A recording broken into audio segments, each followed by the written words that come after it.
উত্তরাতে জুলাই অভ্যুত্থানের উপরে সেখানে একটা প্রদর্শনী আছে, বেশ কতগুলো ভাস্কর্য তৈরি করা হয়েছে, একটা মিছিলের ভাস্কর্য, এবং সেই ভাস্কর্যের মধ্যে নারীদের যে ফিগারগুলো আছে প্রত্যেকটা নারীর মুখে কালো কাপড় দিয়ে ঢেকে দেওয়া হয়েছে।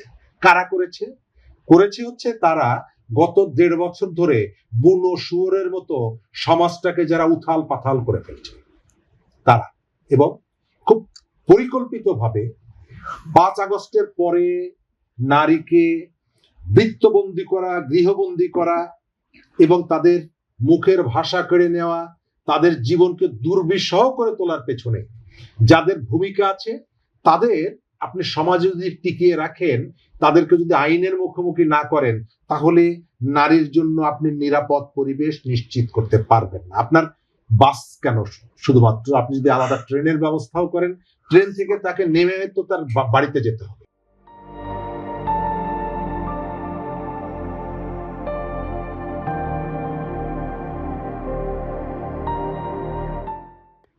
ট্রেন থেকে নেমে তো তাকে তার কর্মস্থলে যেতে হবে। সুতরাং রাস্তায় যে মোরাল পুলিশিং, এটা যদি বন্ধ না করা যায়, ঘরের মধ্যে বলেন, কর্মস্থলে বলেন, তাকে হেনস্থা করার যে সংস্কৃতি, এটি যদি বন্ধ না করতে পারেন, তাহলে আপনার এই যে কতগুলো সার্ভিস সেক্টরের যে পরিবর্তনের আকাঙ্ক্ষা, এটি মহৎ হতে পারে, কিন্তু ফলাফলটা কতটুকু নিয়ে আসবে এটি গুরুত্বপূর্ণ।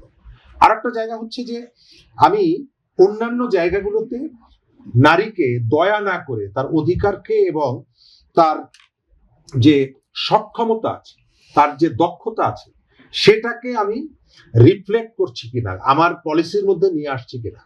আমাদের মাঠ প্রশাসনে নারীদের একটা ভালো অংশগ্রহণ আছে, কিন্তু সরকার বলতে আপনি মন্ত্রী পরিষদ বলেন, সেই জায়গাটায় আমাদের নারীদের যে অংশগ্রহণটা রাজনীতিতে, সরকারি দলে যে ভূমিকাটা, সেই ভূমিকার অনুযায়ী রিফ্লেকশনটা কিন্তু আমরা দেখতে পাই সরকার গঠনের পর। দ্বিতীয়ত, আপনি নির্বাচনে নারীদেরকে অনেকগুলো বাস্তবতা আপনাকে বিবেচনা করতে হয়, সেই কারণে আপনি ওই প্রস্তাব অনুযায়ী তাদের নমিনেশন দিতে পারেন, এটি সত্য, কিন্তু যখন সরকার গঠন করবেন তখন এই বাস্তবতাটা অতটা আপনার জন্য চ্যালেঞ্জিং হয় না।